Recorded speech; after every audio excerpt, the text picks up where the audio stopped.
Okay. So today's Ayurveda का जो ये प्लेटफॉर्म है, इसमें आपका सबका स्वागत है। वी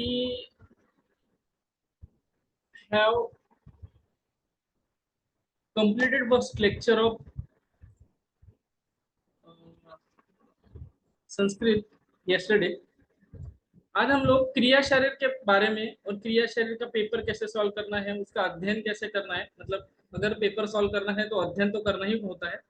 तो उसके लिए मैं आपको थोड़ा सा एक प्लेटफॉर्म पे इंफॉर्मेशन देने वाला हूँ। देखो, हम लोग हैं आयुर्वेद में। आयुर्वेद जो है वो बना है डिफरेंट डिफरेंट आयुर्वेदिक टेक्स्ट से।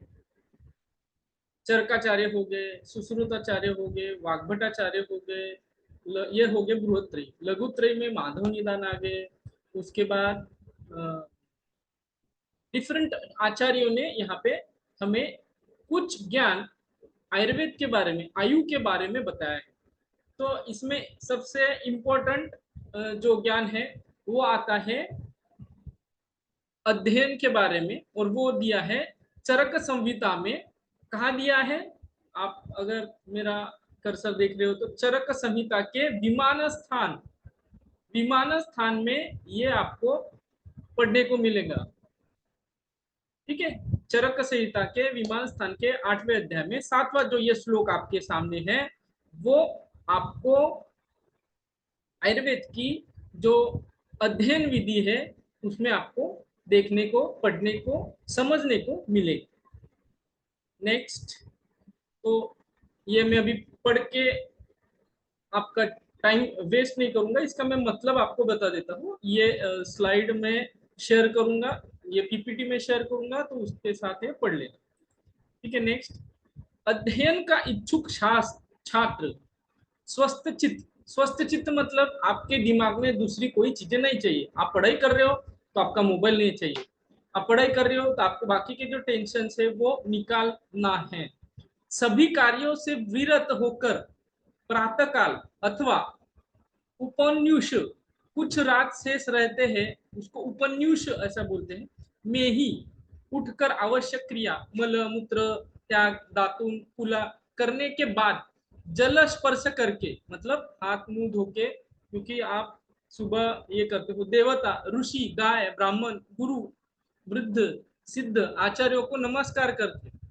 अभी ये जो चीजें हैं ये आयुर्वेद में, आयुर्वेद वेद परिणित शास्त्र है, इसलिए ये यहाँ पे दिया गया है। समतल तथा पवित्र भूमि में सुखपूर्वक बैठकर, अभी वो टाइम पे नीचे जमीन पे बैठ के पढ़ाई करते थे, अभी आपके अकॉर्डिंगली आप कुर्सी टेबल पे बैठ के, या चटाई होती है उस पे बैठ के, या आपके स्टडी टेबल होता है उस पे बैठ के पढ़ाई कर सकते हैं। अध्ययन संबंधी अपनी त्रुटियों को दूर करने तथा दूसरों की त्रुटियों को समझने के लिए, अभी क्या होता है, क्लास में एक बच्चा आता है, एक स्टूडेंट रहता है, उसको कुछ क्वेश्चंस रहते हैं, तो उसमें क्या होता है, बाकी बच्चों के भी जो क्वेश्चन आंसर्स हैं वो भी उसमें हल होते हैं। नेक्स्ट। अध्ययन का इच्छुक छात्र का फिर एक मिनट, हाँ। तो त्रुटियों को समझने के लिए क्या करना चाहिए? गुरुमुख से अर्थ तत्व को भली भांति समझकर, अभी जो भी आपके गुरु है, मतलब ये जो आयुर्वेद का जो साइंस है वो गुरुकुल परंपरा से चला आ रहा था। तो at that time there was a Gurukul system of education. तो गुरुमुख से अर्थ तत्व को भली भांति समझकर, मतलब जो भी आपको क्लास में पढ़ाया गया है या आपको गुरु ने बताया गया है वो सावधान मन से, सावधान मतलब आपको वहां पे अटेंटिव रहना है, दक्ष रहना है। आयुर्वेद के सूत्रों का अध्ययन क्रम के अनुसार उनको दुरहाता रहे। दुरहाता मतलब आपको वो कंटिन्यूअसली वो पढ़ना है, that means there should be the revision one, अर्थात निरंतर अभ्यास करता रहे। इस प्रकार मध्यान्ह, अपराग तथा रात्रि के समय को व्यर्थ न बिताते हुए, अर्थात समय का सदुपयोग करते हुए विषय का अध्ययन करते रहे। यह अध्ययन विधि है। वक्तव्य, यहाँ पर कुल्य जो शब्द आया है, जो भी टेक्नोलॉजिकल चीजें हैं, ये चरक संहिता के ब्रह्मानंद त्रिपाठी की जो पंक्तियां हैं वो मैंने जो ली है, उसका थोड़ा स्पष्टीकरण इन्होंने दिया है। अभी क्या है, कुकल्य शब्द का प्रयोग केवल स्वस्थ चित्त का ही संकेत नहीं देता, अपितु वाक श्रुति, वाक श्रुति वर्जित है, मतलब आपको ज्यादा बातें नहीं करनी, किसी मौन रहना है, मौन रहना है। भी इसका आगे मैं आपको एक्सप्लेन दूंगा कि आपको मौन क्यों रहना है, किसी से बातचीत नहीं करना है, ईश्वर राधन की ओर और प्रवृत्ति वाला तथा सज्ज, निरोग, दक्ष, कल्याण वचन, उपाय वचन अर्थों की ओर भी संकेत करता है, मतलब वो कल्य जो वर्ड है वो। अभी उसका थोड़ा सा संस्कृत है, इसमें हम लोग जाएंगे तो अपना बेसिक टॉपिक रह जाएगा। सो काल विशेष का जिसने निर्णय कर लिया है, जिसने अध्ययन का उचित अवसर चुन लिया है, जो उस समय और कोई कार्य न कर रहा हो, जो परतंत्र गुरु के अधीन हो, ऐसे आपको पढ़ाई करना है। तो आपको इसमें क्या समझ में आया? आपको सबसे पहले जो भी आपके क्लासेस कॉलेजेस में हो रही है वो उसको अटेंड करना है, कुछ ना कुछ चीजें आपके गुरुजन आपको बताएंगे, और वो चीजें क्रमानुसार, मतलब अष्टांग हृदय आप पढ़ रहे हो, आप क्रिया शरीर पढ़ रहे हो, तो that framework of the syllabus is there, and that framework of the syllabus is followed by the faculties that you have in the classroom. ठीक है, तो उसी हिसाब से आपको पढ़ाई करना है। पढ़ाई एक बार आपने सुन लिया, जैसे फॉर एग्जाम्पल मैंने अगर पढ़ा है धातु पोषण न्याय, तो धातु पोषण न्याय वहां पे होने के बाद आपको क्या करना है, घर पे जाके धातु पोषण न्याय खुद पढ़ना है। फिर खुद पढ़ने के बाद उसमें से कुछ पार्ट आपको लर्न होगा, कुछ समझ में आएगा, कुछ नहीं समझ में आएगा, कुछ समझ में नहीं आया तो फिर क्या होगी, क्वेरीज रेज होगी, तो वो क्वेरीज आपको अगले लेक्चर में पूछनी है, so that the complete process of the knowledge will be there. ठीक है, तो ऐसा होने के बाद आपको, अभी ये हो गया अध्ययन विधि, कब पढ़ाई करना है, कब नहीं करना है, कैसे करना है, वो हो गया। ज्यादा से ज्यादा कोशिश करो कि आपकी सुबह की पढ़ाई ज्यादा हो। सुबह के समय अगर आप 5 बजे 6 बजे आपके हिसाब से जो भी पढ़ते हो, दैट दैट टाइम आपका जो माइंड है बहुत ज्यादा फ्रेश रहता है, ऑक्सीजन का सेचुरेशन जो रहता है वो काफी हद तक अच्छा रहता है। इसीलिए आपको जो है स्ट्रेटेजिकली क्रिया शरीर में स्मार्ट स्टडी करना है। ठीक है, so the strategy is very very important is there. दूसरा चीज है मैं आपको अवगत कराना चाहूंगा, ये हम लोग फॉलो करते थे, वैक्यूम थ्योरी। वैक्यूम थ्योरी क्या है, आपने पंच महाभूत पढ़े होंगे, पृथ्वी, आप, तेज, वायु, आकाश। ठीक है, उसमें सबसे लास्ट है आकाश। तो अगर अभी से अगर कैलकुलेट किया जाए तो MUHS के लिए Maharashtra university of health sciences इनमें और NCSM में मोस्टली 1 या 2 वीक का ही ये होता है यूनिवर्सिटी एग्जाम के लिए डिफरेंस। तो मोस्टली सभी यूनिवर्सिटीज में यही दौरान आपकी एग्जाम आएंगी, और एग्जाम आने के लिए अभी 4 या 5 महीने शेष है, ऐसा हम पकड़ के चले। उसमें से जर्नल्स, आपके एक्टिविटी बुक्स, आपके कल्चरल इवेंट्स वगैरह जो भी है XYZ, उसके लिए आपने 15 डेज दे दिया। 15 डेज ऐसा लिया कि कोई इमरजेंसी आ गई, घर में कुछ हो गया, तो उसके लिए आपको थोड़ा सा एक 15 दिन का समय लगाना पड़ता। तो अभी आपके पास एग्जैक्टली 4 महीने और 15 दिन, मतलब 4.5 महीने आपके पास है। तो अभी से अगर आप स्टार्ट करोगे तो धीरे धीरे धीरे धीरे निरंतर आपको पढ़ाई अगर करते रहोगे, आपके जो श्लोक रिसाइटेशन है वो मैं आपको बताऊंगा आगे। तो ये चीजों से क्या होगा, आपकी लास्ट डे ऑफ एग्जामिनेशन या एग्जाम के एक दिन पहले आपको पूरी रात जगने की नौबत नहीं आए। और इसी को हम लोग बोलते हैं vacuum theory in the education system. ये क्यों बोलते हैं? देखो, आपका माइंड जो है वो निरंतर कुछ न कुछ ज्ञान लेते रहता है। आप इंटरनेट चला रहे हो, आप मोबाइल वीडियो देख रहे हो, गाने देख रहे हो, आप पढ़ाई कर रहे हो। सो वहां पे क्या बोला था चरक जी ने? आपको निरंतर पढ़ाई करना है। और कैसे करना है? दूसरी चीजों में ध्यान नहीं देना है। आप पढ़ रहे हो, कुछ टॉपिक एक पढ़ रहे हो, तो आपको दूसरी चीजों से पूरा का पूरा ध्यान हटाना है। वैसे ही जब आपकी एग्जाम, आपको पता है 4.5 महीने बाद, अभी for this scenario there is exam after the 4 months and 15 days, तो आपको हर एक दिन का आगे की स्टेप है प्लानिंग करना है। What is a time management आपको करना है। टाइम मैनेजमेंट में चीजें दो तरह की से आएंगी। पहले आएंगे स्टडी के लिए टाइम मैनेजमेंट, और उसके बाद आएंगी management, time management for the question paper solving. आपको जैसे क्वेश्चन पेपर आया है वो कैसे लिखना है उसके बारे में। सो मैं थोड़ा सा प्रीवियस स्लाइड में चला जाता हूँ। Vacuum theory. वैक्यूम थ्योरी इसलिए इंपॉर्टेंट है, मैं हमेशा बोलता हूँ बच्चों को, आप धीरे धीरे धीरे धीरे थोड़ी थोड़ी पढ़ाई करते रहे। आपको वात दोष करना है, पित्त दोष करना है, कफ दोष करना है, आपको वात प्रकृति करनी है, पित्त प्रकृति करनी है, कफ प्रकृति करनी है, ये सारी चीजें जो है ये आप करेंगे ही। मगर वो एक चीज आपने ले ली, मतलब आपको वात प्रकृति का श्लोक रिसाइट करना है, तो वो कंप्लीट कीजिए, उसकी रिवीजन अगले दिन कीजिए। फिर पित्त प्रकृति का श्लोक लीजिए, उसकी रिवीजन उसके अगले दिन, उसकी रिवीजन उसके अगले दिन। So that will be the your strategy. और वैक्यूम थेरेपी इसलिए हम लोग बोलते हैं कि एग्जाम के कुछ चंद घंटों पहले आपको पूरी पढ़ाई छोड़ देनी। छोड़ देनी है मतलब आपको सोचना भी नहीं है कि मेरा पेपर है।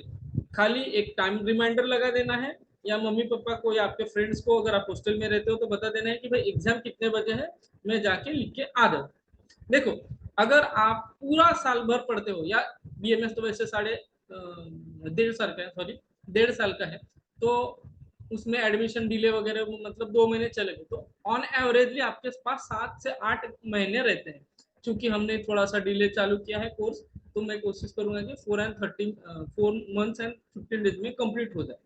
तो वैक्यूम थ्योरी जो है वो ऐसे काम करती है कि आपको एग्जाम के एक दिन पहले पूरा आपका पूरा थॉरली कंप्लीट स्टडी होना चाहिए। अभी क्या है, पहले पहले एसएक्यू को ऑप्शंस थे, एलएक्यू को ऑप्शंस थे, अभी वो ऑप्शंस नहीं है। all questions are compulsory, and you have to write, you have to cover all the syllabus of kriya sharir, padartha vigyan, rachana sharir, sanskrit and ayurvedic इतिहास। सो आपको जो है एक दिन में ये इंजीनियरिंग का पैटर्न पढ़ाई करके पास होने का, ये आपको लागू नहीं होगा। क्यों नहीं लागू होगा? क्योंकि आप देखो, आपको तकरीबन 150 के करीब करीब पूरा, अगर फर्स्ट ईयर बीएमएस है, या तो आपको 350 के करीब करीब आपको श्लोक रिसेट करना है। उसमें अष्टांग सूर्य के आगे, क्रिया शरीर के आगे, रचना शरीर के आगे, तो इतना सब आप एक दिन में नहीं कर सकते। तो आप एक टाइम डिवाइड कर दो। मैंने सर 15 दिन के लिए क्रिया शरीर के इतने इतने श्लोक करूंगा, उसके बाद में रचना शरीर के श्लोक करूंगा, उसके बाद में रिवीजन करूंगा। तो ये वैक्यूम थ्योरी आपकी काम आएगी। आपको धीरे धीरे धीरे धीरे धीरे धीरे करके पूरा पढ़ाई कवर अप करना है। कब तक? एग्जाम के एक दिन पहले तक। और एग्जाम के दिन क्या करना है? एग्जाम के एक दिन पहले आपको जो है वो एक माइंड मैप बनाना है। इन शॉर्ट वन पेपर के आपको पूरा सिलेबस का एक छोटा सा वीवीएमपी टॉपिक्स, उसमें क्या है, इसमें क्या है, ऐसा एक for quick revision you have to make the mind map. अगर आपने आईआईटी, जेई या नीट इनकी पढ़ाई की होंगी तो वहां पर ये टेक्निक यूज की जाती है, माइंड मैप। तो वो माइंड मैप हम लोग बनाएंगे और आपको दे देंगे। ठीक है? तो आपको पढ़ाई लास्ट मोमेंट तक करनी ही नहीं है। और दूसरी वैक्यूम थ्योरी ऐसी आएगी, आपको जो है वो एग्जाम सेंटर में जाने के 2 या 3 घंटे पहले किसी भी चीज का सोचना, पढ़ाई के बारे में बंद करना। क्यों? अवकाश तत्व जिसके बारे में मैंने आपको पहले बताया था, वो अवकाश तत्व आपका अगर अच्छा रहा तो अपने आप, अपने जो साल भर जो पढ़ाई की है वो अपने आप याद आ जाती है। जितने भी बच्चे एग्जाम को पढ़ते हैं, एग्जाम एग्जाम के लिए पढ़ते हैं, उन्होंने, अगर आपने उनसे सलाह मशवरा किया तो at that time of examination आप एकदम, अगर आपका मन एकदम स्थिर है, आप कुशाग्र बुद्धि वाले हो, आप एकाग्र चित्त हो, तो कभी भी आपको वो सर का लेक्चर भी याद आएगा, सर ने वो जो डायग्राम बनाई थी वो भी याद आएगी, और सब याद आएगा। मगर कब? जब ये वैक्यूम एक्टिवेट हो, अवकाश तत्व हो। लास्ट के मोमेंट तक पढ़ने वाले बच्चे भी मैंने देखे, तो उनका प्रॉब्लम क्या होता है, कंफ्यूज हो जाते। सो देर कंफ्यूज होने के बाद क्या होता है, ये जो बच्चे हैं उनका जो है, एक मतलब वाक का श्लोक पूछा है तो पित्त में लिख देंगे, या उदान का श्लोक लिखा पूछा है, प्राण का लिखेंगे, इसके प्रकार पूछा है उसमें लिखेंगे। Silly mistakes are there, there are the very very silly mistakes in that students. ठीक है, तो ये वैक्यूम थ्योरी के बारे में इतना ही था। हाँ, टाइम मैनेजमेंट। अभी टाइम मैनेजमेंट दो तरीके से मैंने बताया। पहला तरीका जो था वो आपको जो है टाइम मैनेजमेंट पढ़ाई के लिए करना है, और दूसरा जो है क्वेश्चन पेपर सॉल्विंग के लिए करना है। अभी मैंने थोड़ा सा यहाँ पे आपके लिए क्वेश्चन पेपर सॉल्विंग के ऊपर हम लोग जा रहे हैं, क्योंकि today's topic is how to solve the question paper in Kriya Sharir in university examination. आपकी यूनिवर्सिटी कौन से वो मायने नहीं रखता, सबके लिए सेम पैटर्न है, क्योंकि ये blueprint of the question paper ये एनसीएस हमने दिया है। तो सर, हमें एक क्वेश्चन है कि बहुत सारे क्वेश्चन पूछते हैं सर, हम पहले ऐसे क्यों छुड़ा है या एल क्यों छुड़ा है। अभी एमयूएचएस के जो नया गाइडलाइन आया है उसके हिसाब से आपको पेपर जो है सीरियल नंबर के हिसाब से छुड़ाना है। मतलब there is a question number 1 2 3 4 5 6 7 8 9 10, ऐसा जो भी आता है सीरियल नंबर, तो आपको पहले एसीक्यू उसके बाद एलएक्यू स्टार्ट करना मेरी राय में अच्छा रहेगा। इसके दो ओपिनियन है, या मेरा खुद का दो नजरिया है। पहला है, आप एसीक्यू जब छुड़ाते हो तो पहले दो एसीक्यू के लिए थोड़ा सा टाइम ज्यादा लगता है। ठीक है, क्यों ज्यादा लगता है, आप नए आए हो, एग्जाम का थोड़ा सा प्रेशर रहता है। अगर आपका मन अच्छा है तो आप अच्छी तरीके से छुड़ाओगे। दूसरा, जैसे आप 3 4 एमसीक्यू छुड़ा लेते हो, 8 एमसीक्यू आपको कवर करने। एमसीक्यू की बात कर नहीं रहा हूँ, एमसीक्यू 25 मिनट्स आपको दिया जाएगा, 25 मिनट्स के बाद ही आपको एलएक्यू और एसीक्यू, मतलब सेक्शन बी एंड सी ऐसा पहले बोलते थे, अभी सेक्शन बी बोलते हैं, जिसमें एसएक्यू और एलएक्यू लिखे हुए रहते। सो दैट टाइम आपको एसएक्यू ही पहले लिखना है। क्यों पहले लिखना है? क्योंकि एसएक्यू में आपका कॉन्फिडेंस बिल्डअप होते रहेगा। 4 क्वेश्चन मैंने छुड़ा लिए, अभी थोड़े से बाकी, 5 क्वेश्चन मैंने छुड़ा लिए, मैंने वो बाकी थोड़े से बाकी, तो that confidence will boost your confidence will be boost in this scenario in the examination. ठीक है, तो ये ऐसे क्यों हमने 3 4 जो है वो कवर अप कर लिए। उसके बाद जो है एलएक्यू चालू हो जाता है। एलएक्यूज में आपको कितना टाइम देना है हम लोग ये नेक्स्ट स्लाइड में देखेंगे। There is a chatting, I am opening there,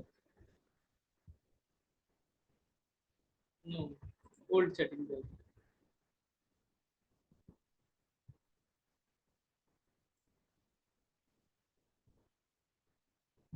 ठीक है, कोई राज करके आया but he is not paid the fees, so तो हम लोग रिक्वेस्ट करेंगे इसके बाद। सो एलएक्यूज जो है वो आपको कितना लिखना है, कितने पेजेस तक लिखना है, कितना उसमें कंटेंट में इंप्रूवमेंट होना चाहिए, ये सब चीजें मैं आपको बताऊंगा। आगे है, ये तो पहले समझ गया ना, पहले एसीक्यू लिखना है एलएक्यू लिखना है, तो पहले आपको एसीक्यू कर देना है। दूसरा है टाइम मैनेजमेंट, ये मेरा क्रॉस कैलकुलेशन है, मैं गलत भी हो सकता हूँ। देखो आपको 3 घंटे रहेंगे, 3 घंटे मतलब ऑलमोस्ट साइन 3 18 180 मिनट्स। तो 180 मिनट्स में आपके पहले कितने चले गए, 30 मिनट्स चले गए, तो आपके पास अभी कितने हैं, 30 minus by from 180, so there is a 150 minutes to crack the question paper. तो आपके पास ऑप्शंस आते हैं, आपके पास 150 मिनट्स है, तो आपको एसीक्यू अगर 8 लिखने और एलएक्यू 4 लिखने, तो आपके पास, ये ग्रॉस कैलकुलेशन में आपको बताता हूँ, ये ग्रॉस कैलकुलेशन है, इसमें प्लस माइनस थोड़ा सा आपकी स्पीड कब बूस्ट करना है, क्या करना है वो भी मैं बताऊंगा। तो आपको एक एसीक्यू के लिए 8 to 10 मिनट्स आप निकाल के रखो, 2 minutes for the heart and -2 minute for +-2 minute. तो आपका 8 या 10 मिनट में अगर एक एसीक्यू हो जाता है, तो आपको अगर 10 मिनट लेते हो तो थोड़ा लेंदी हो जाएगा। तो ये 8 या 10 मिनट मतलब हर क्वेश्चन को 10 मिनट नहीं लगाना है, जो क्वेश्चन इजी है तो वो उनको 5 मिनट में भी खत्म कर सकते हो, और जो एकदम लेंदी है उनको 8 या मैक्सिमम 10 मिनट आप लगा सकते हो। तो आपके पास तकरीबन 80 मिनट्स ये हो जाते हैं। उसके बाद आपको एलईक्यू है, 25 से 30 मिनट आपको लगाना है एक एलईक्यू को, तो आपका बन जाएगा टोटल 180 मिनट्स। मतलब अगर मैक्सिमम टाइम लगा है, तो मैंने आपको पहले ही बताया था, आपको ये रिलेटिव देखना है। एसएक्यू जो है वो आपको, कोई एसएक्यू आपको 5 मिनट में भी कवर हो जाएगा। मान लो आपको मज्जा धातु पूछ ले एलएक्यू, या आपको वात दोष के गुण पूछ ले, तो वात दोष का एक गुण लिखा, उसके श्लोक लिखा, उस एक एक श्लोक का एक्सप्लेनेशन लिए, सो वो टाइम पे क्या हो जाएगा, आपका टाइम बच जाएगा। तो ये टाइम बूस्टर्स आपको निकालने हैं, और एलएक्यू में 20 से 25 मिनट तक आपका एक एलएक्यू कवर होना ही चाहिए, तब आपका कवरिंग होगा। अगर आपका मान लो एलएक्यू 2 छूट गए लिखने में, तो there is a more possibility कि आप रिपीटर बैच में चले जाए, या आपको केटी लग जाए। ठीक है, आगे जाते हैं। तो ये टाइम बूस्टर्स क्या चीज है, कैसे निकालना है, तो टाइम बूस्टर्स के लिए क्रिया शरीर के बारे में मैं बताता हूँ हमेशा। अगर आप साल भर अच्छे से श्लोक रिवाइज करते हो, श्लोक रिवाइज करते हो, प्रभात प्रकृति का क्वेश्चन आया एलईक्यू, चरक का हिसाब से आया, मतलब चरक हिसाब से मोस्टली पूछा जाता है, तो जो वो श्लोक आपने लिखा, लिखने के लिए 7 मिनट लग गए, और उसको एक्सप्लेन करने के लिए 5 मिनट लगे, तो 12 या 13 मिनट में आपका लिख के हो गया। उसके ऊपर आपको थोड़ा सा फर्निश करना है वो क्वेश्चन को, बिकॉज इट्स लिख, तो आपके ऐसे इसमें श्लोकाज अगर आप अच्छे से रिवाइज करते हो, आप अच्छे से लिखते हो, तो the श्लोकाज will be the time boosters. आपको ऐसे जितने श्लोक के क्वेश्चन आए, जितने श्लोक के क्वेश्चन आए, उतने श्लोक के क्वेश्चन आपके लिए टाइम बूस्टर्स हैं। अब ये आपके लिए टाइम बूस्टर है क्योंकि आप पढ़ाई कर रहे हो, और जो बच्चा पढ़ाई नहीं कर रहा वो कुछ ना कुछ उसमें लिखने की कोशिश करेगा। जैसे बात के गुण, तत्र वृक्ष लघु शीत खर सूक्ष्म चलो अनिला, लिखा, एक एक श्लोक का एक्सप्लेनेशन, एक एक वर्ड का एक्सप्लेनेशन दिया, in English, English, Hindi, in Marathi, so that will be the time booster for you. और वही किसी को वो श्लोक याद ही नहीं है तो कुछ तो भी लिखेगा, what is driver, what is some sort of other thing. तो the time boosters are your efforts of your study of 4 month and 15 days, ये आप समझ लो। दूसरी चीज जो है, हम लोग आगे जाके आपकी जो ये मेंटरशिप प्रोग्राम है या मेंटरशिप कोर्स है डिफरेंट डिफरेंट सब्जेक्ट्स का, तो उसमें एक हम लोग आपको वीवीआईएमपी श्लोक देंगे, मतलब अभी क्रिया शरीर में दोनों पार्ट में लगे तकरीबन 150 तक आपके वीवीआईएमपी श्लोक है, मतलब वो करो तो आपको मार्क्स मिलना तय है। आपके पास होने की गारंटी 100% के ऊपर है। क्यों? क्योंकि आपको मैं अभी ये प्लेटफॉर्म पे हर दिन एक प्रीवियस ईयर क्वेश्चन पेपर डालूंगा। एक साथ लेने से अच्छा है एक दिन एक पेपर का एनालिसिस करके देखो कि क्वेश्चंस कैसे आते हैं, फिर वो ऑड बैच का पेपर रहे या नॉर्मल रेगुलर बैच का।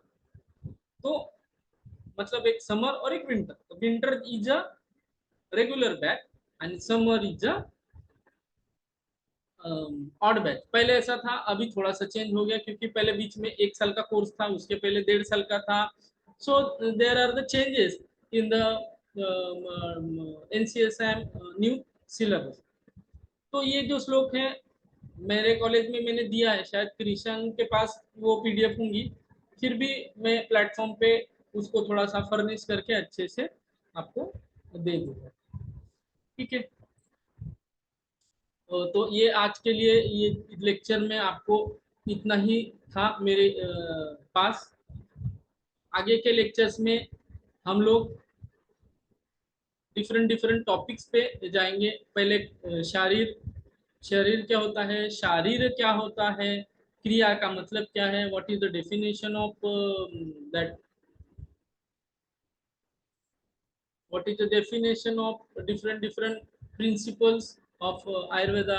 इसके बाद हम लोग जाएंगे दो त्रिदोष सिद्धांत के बाद धातु पोषण न्याय वगैरह, ये सब चीजें मैं आपको धीरे धीरे बताऊंगा। ठीक है। किसी को कुछ क्वेश्चंस?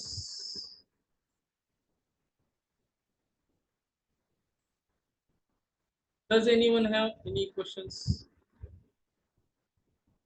ठीक है, we are going to add this first lecture, officially first lecture of today's Ayurveda of the subject Kriya Shari. In summary, I have to summarize this topic in more than 5 minutes. देखो,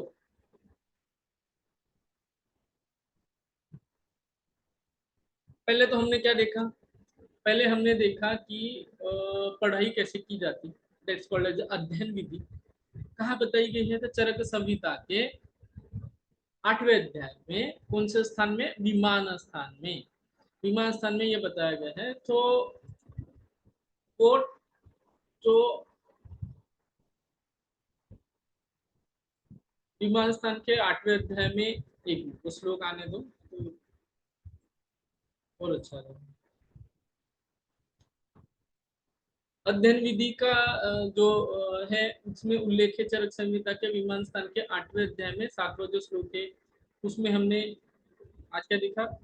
अध्ययन विधि कैसे करना है, कब कब करना है। अगर आप सुबह ज्यादा पढ़ाई करते हो तो आपके लिए अच्छा, मतलब आप रिवीजन का टाइम सुबह मत दो, रिवीजन का टाइम शाम को दो। सुबह आपको श्लोक रिसेट करना है, कुछ नया पढ़ना है, वो दो। उसके बाद हमने क्या देखा? उसके बाद हमने देखा व्हाट इज द स्ट्रेटेजी। आपको स्ट्रेटेजी बनानी है, और स्ट्रेटेजी के बाद आपको पढ़ाई करना है। वैक्यूम थ्योरी में के बारे में बताया, टाइम मैनेजमेंट के बारे में बताया, और उसके बाद हमने what is the choice of first writing in the examination, that is ACQ oblique LEQ। उसके बाद टाइम डिवीजन, और उसके बाद time what is the time booster, और टाइम बूस्टर का हम लोग कौन से श्लोक है इंपॉर्टेंट, वो लोग आगे के लेक्चर्स में देखेंगे। ठीक है, I am ending here, signing off your mentor in the क्रिया शरीर, डॉक्टर हितेश्वर लोना।